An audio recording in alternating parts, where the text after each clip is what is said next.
Hi everyone, this is CF Studios.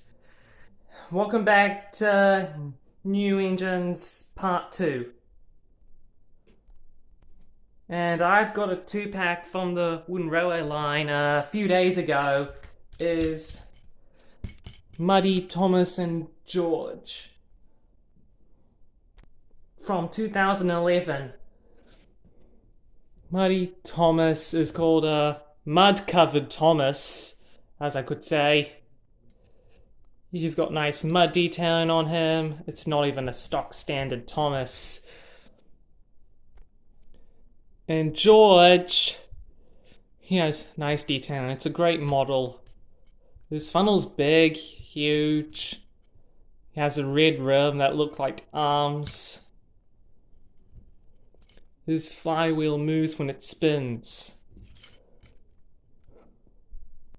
So that's all I wanted to say.